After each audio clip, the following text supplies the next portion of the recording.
এই তথ্যটো একেবাৰে শুদ্ধ নহয় যে আমাৰ বিদ্যালয়সমূহত ইণ্টাৰনেল এছেছমেণ্টৰ কোনো ব্যৱস্থা নাই।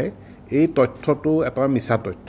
আমাৰ বিদ্যালয়সমূহত ইণ্টাৰনেল এছেছমেণ্টৰ তথ্য আছে, ইণ্টাৰনেল এছেছমেণ্টৰ ব্যৱস্থা আছে, মাত্ৰ আমাৰ কিছু সংখ্যক বিদ্যালয়ত এইখিনি পালন কৰা নাই। তো যিখিনি বিদ্যালয়ত পালন কৰা নাই এই বিদ্যালয়খিনিৰ ক্ষেত্ৰত আমি নিশ্চিতভাৱে ব্যৱস্থা গ্ৰহণ কৰিম। কিন্তু এই প্ৰক্ৰিয়াটোত আমি দেখিছোঁ আমাৰ প্ৰায়বিলাক বিদ্যালয়ত এনে ব্যৱস্থা আছে আৰু তাৰ ভিত্তিত আমি যি নম্বৰ দিয়াৰ কথা কৈছোঁ আমাৰ স্কুলসমূহ সেইখিনি ইণ্টাৰনেল এছেছমেণ্টৰ নম্বৰ দিবৰ কাৰণে তেওঁলোক সক্ষম। কিন্তু তাত আমি বহুত নম্বৰ ৰখা নাই, কম নম্বৰ ৰাখিছোঁ। আমি ৰেকৰ্ড বেছড ইভালুৱেশ্যন এটাই কৰিব বিচাৰিছোঁ আৰু ৰেকৰ্ড আমাৰ যি এভেইলেবল আছে আমাৰ মেট্ৰিকৰ ক্ষেত্ৰত ক্লাছ 9ৰ ৰেকৰ্ড প্ৰায় 100% আমাৰ এভেইলেবল আছে। প্ৰায় 90%ৰ ওচৰা-ওচৰিকৈ 90+% বিদ্যালয়ত আমাৰ প্ৰি বৰ্ড পৰীক্ষা হৈছে। গতিকে প্ৰি বৰ্ডৰ ৰেকৰ্ড আমাৰ লগত এভেইলেবল আছে। গতিকে সেই ৰেকৰ্ডখিনিও আমি ইউজ কৰিম। যিখিনি বিদ্যালয়ৰ ক্ষেত্ৰত এই প্ৰি বৰ্ড এক্সামিনেশ্যনৰ ৰেকৰ্ড নাই তেওঁলোকৰ ক্ষেত্ৰত আমি এটা বিকল্প ব্যৱস্থা গ্ৰহণ কৰিছোঁ যে তেওঁলোকৰ ক্ষেত্ৰত আমি ক্লাছ 9ৰ মাৰ্কছটোকে আমি বেছ কৰিম আৰু সেইটোত তাৰ পৰা আমি 70% মাৰ্কছ তাৰ পৰা ল'ব আৰু 30% আমি স্কুলখনক দায়িত্ব দিছোঁ। আৰু স্কুলখনে সেইটো তেওঁলোকৰ তাত যিখিনি ৰেকৰ্ড আছে, এটেণ্ডেঞ্চ আছে, ক্লাছ টেষ্ট আছে, যিখিনি ৰেকৰ্ড আছে তাৰ ওপৰত ভিত্তি কৰি তেওঁলোকে নম্বৰটো দিব। আৰু কোনো পৰিস্থিতিত ইয়াৰ জৰিয়তে পাছ কৰা বা ডিভিজন লাভ কৰা ছাত্ৰ ছাত্ৰীৰ সংখ্যাটো যোৱা 3টা বছৰৰ যিটো গড় হিচাপ আছে, ৰিজাল্ট আছে সেই বিদ্যালয়খনৰ তাৰ 10%তকৈ ওপৰত বেছি ভেৰিয়েশ্যন হ'ব নোৱাৰিব। কমো হ'ব নালাগে, বেছিও হ'ব নালাগে। 10%ৰ ভিতৰত থাকিলে আমি এইটো এটা ৰিজনেবল এছেছমেণ্ট হৈছে বুলি আমি ধৰি ল'ম। কিয় নাথাকিব? ক্লাছ 9ত ৰেকৰ্ড নথকাকৈ 10ত ক'ৰ পৰা আহিব?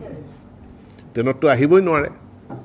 তেতিয়াহ'লে সেইটো এটা বেলেগ কেছ হৈ যাব। ক্লাছ 9ৰ যদি ৰেকৰ্ড নাই, ক্লাছ 9ৰ ৰেকৰ্ড নোহোৱাকৈ কোনো ছাত্ৰ ছাত্ৰী নাই। 9ৰ ৰেকৰ্ড আমাৰ এভেইলেবল আছে। এতিয়া এই দুয়োটা ফৰ্মুলা ইয়াতো যদি আপুনি খুব সহজভাৱে বুজিব বিচাৰে হায়াৰ ছেকেণ্ডেৰীৰ ক্ষেত্ৰত যে প্ৰেক্টিকেল থকা ছাবজেক্টখিনিৰ কাৰণে এটা ইভালুৱেশ্যন ছিষ্টেম আৰু প্ৰেক্টিকেল নথকা ছাবজেক্টখিনিৰ কাৰণে এটা বেলেগ ইভালুৱেশ্যন ছিষ্টেম। য'ত প্ৰেক্টিকেল আছে, প্ৰেক্টিকেল পৰীক্ষা 30 মাৰ্কছৰ প্ৰেক্টিকেল হৈছে, তো সেই তাৰ পৰা আমি তেওঁ কি পাইছে সেইটো ইভালুৱেশ্যন, সেইটো কাউন্সিলৰ লগত সেই তথ্যখিনি আছে। আৰু য'ত এই প্ৰেক্টিকেলৰ ব্যৱস্থাটো নাই তাত এটা বেলেগ ফৰ্মুলা এপ্লাই কৰা হ'ব আৰু সেইখিনি আপোনালোকৰ আগত জনাইছে। আৰু এই relevant portion of the report এইখিনি আজি অলপ কেইটামান মুহূৰ্তৰ পাছত এইখিনি ৱেবছাইটত সকলোৰে কাৰণে এভেইলেবল হৈ যাব। আৰু কাৰোবাক যদি ইয়াতে কপি লাগে আমি ফটোকপি কৰি আপোনালোকক এতিয়াই দি দিম, তাৰ সেইটো ডিটেইল তথ্যখিনি আপোনালোকে পাই যাব। ইয়াৰ লগত গুৰুত্বপূৰ্ণ কেইটামান সিদ্ধান্ত আছে, সেইকেইটা কথা ক'ব বিচাৰিছোঁ। কোনো ছাত্ৰ ছাত্ৰীয়ে এই ইভালুৱেশ্যন প্ৰক্ৰিয়াত যদি সন্তুষ্ট নহয়, কোনো ছাত্ৰ ছাত্ৰী এই ইভালুৱেশ্যন প্ৰক্ৰিয়াত যদি সন্তুষ্ট নহয় তেওঁলোকে পৰীক্ষা দিব পাৰিব। আৰু সেই পৰীক্ষা আমাৰ সেৱা আৰু কাউন্সিলে পৰীক্ষা অনুষ্ঠিত কৰিব। আমি কৈছোঁ 15 ছেপ্টেম্বৰৰ ভিতৰত আমি পৰীক্ষা অনুষ্ঠিত কৰিবৰ কাৰণে চেষ্টা কৰিম। যদি 15 ছেপ্টেম্বৰৰ ভিতৰত পৰীক্ষা অনুষ্ঠিত কৰাৰ কাৰণে এটা সুস্থিৰ পৰিস্থিতি নহয় তেনেহ'লে তাৰ পাছত পৰীক্ষা অনুষ্ঠিত হ'ব। দৰকাৰ হ'লে 2022 চনত হ'লেও পৰীক্ষা অনুষ্ঠিত হ'ব। অৰ্থাৎ ইম্প্ৰুভমেণ্ট, বেটাৰমেণ্টৰ কাৰণে যিসকল ছাত্ৰ ছাত্ৰী আগ্ৰহী তেওঁলোকৰ আবেদনৰ ভিত্তিত সেই পৰীক্ষা অনুষ্ঠিত হ'ব। আৰু তেতিয়া যি একেটা roll number, same roll number তেওঁলোকে পৰীক্ষা দিব পাৰিব আৰু তেওঁলোকে তাৰ ফলাফলো পাব, চাৰ্টিফিকেটো পাব। পৰীক্ষা আমি পাতিমেই, যিসকলে এইটো আবেদন ভিত্তিক, কোনেও যদি আবেদন নকৰে এইটো পৰীক্ষাটো আমি পাতিব নোৱাৰোঁ। কিন্তু যিসকলে বেটাৰমেণ্টৰ কাৰণে এই নম্বৰ পদ্ধতিত সন্তুষ্ট নহয় আৰু তেওঁলোকে ফিজিকেল পৰীক্ষাত বহিব বিচাৰে, তো তেওঁলোকৰ কাৰণে বোৰ্ড আৰু কাউন্সিলে পৰীক্ষা অনুষ্ঠিত কৰিব।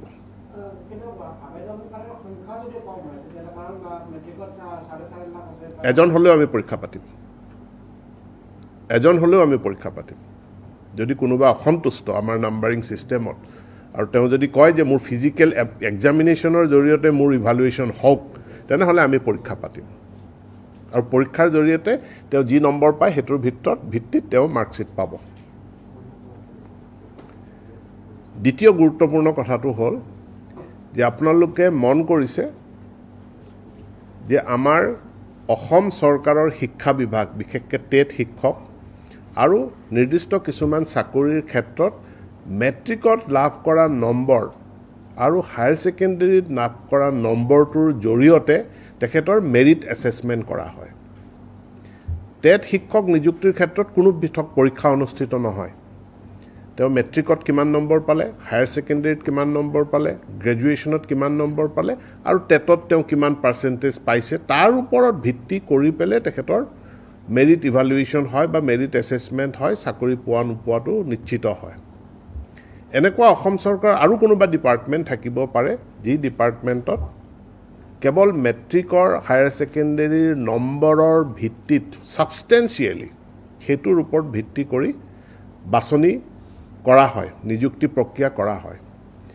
যিসকল পৰীক্ষাৰ্থীয়ে অদূৰ ভৱিষ্যতে এই অসম চৰকাৰৰ টেট শিক্ষক বা অসম চৰকাৰৰ অন্য কোনো চাকৰি য'ত ছাবষ্টেঞ্চিয়েলি মেট্ৰিকৰ নম্বৰ আৰু হায়াৰ ছেকেণ্ডেৰীৰ নম্বৰটোৰ ওপৰত বেছ কৰি মেৰিট এছেছমেণ্ট কৰা হয় বা সেইটো গণনা কৰা হয়, সেইসকল ছাত্ৰ ছাত্ৰীয়ে এই স্পেচিয়েল HSLC বা স্পেচিয়েল হায়াৰ ছেকেণ্ডেৰী পৰীক্ষাত তেওঁলোকে বহিব লাগিব। কাৰণ তেওঁলোকৰ কাৰণে এই পৰীক্ষাত যিটো নম্বৰ পালে সেইটো অসম চৰকাৰে এডুকেশ্যন ডিপাৰ্টমেণ্টে টেট পৰীক্ষাৰ ক্ষেত্ৰত বা তেনেকুৱা ধৰণৰ অন্য পৰীক্ষা য'ত নম্বৰটোৰ ওপৰত বেছ কৰিয়েই চাকৰিটো হ'ব, তাৰ কাৰণে এই পৰীক্ষাৰ ফলাফলটো প্ৰযোজ্য নহ'ব।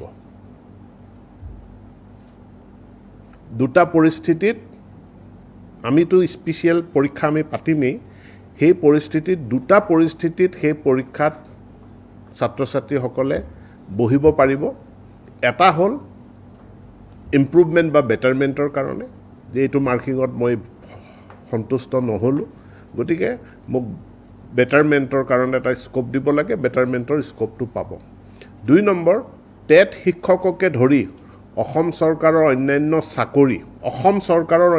চাকৰি, যি চাকৰিত মেট্ৰিক আৰু হায়াৰ ছেকেণ্ডেৰীৰ নম্বৰটো গণনা হয়, সেই পৰীক্ষাৰ কাৰণে সেইসমূহ পৰীক্ষাৰ্থীৰ কাৰণে আমাৰ স্পেচিয়েল টেট পৰীক্ষা হ'ব, পৰীক্ষাত তেওঁলোক বহিব লাগিব। ছাত্ৰজনে এতিয়াই আমি তেওঁ নিৰ্ধাৰণ কৰি ল'ব লাগিব, আৰু সেই কথাটো আমি সেইকাৰণে কৈছোঁ, অসম চৰকাৰৰ শিক্ষা বিভাগৰ লগতে অন্যান্য বিভাগ, যি বিভাগত মেট্ৰিক আৰু হায়াৰ ছেকেণ্ডেৰীৰ নম্বৰটো গণনা হয়, অন্যথা এই ব্যৱস্থাটো যদি আমি নকৰোঁ তেতিয়াহ'লে কাইলৈ আমি বিভিন্ন লিটিগেশ্যন বা কেছৰ মুখামুখি হ'ম।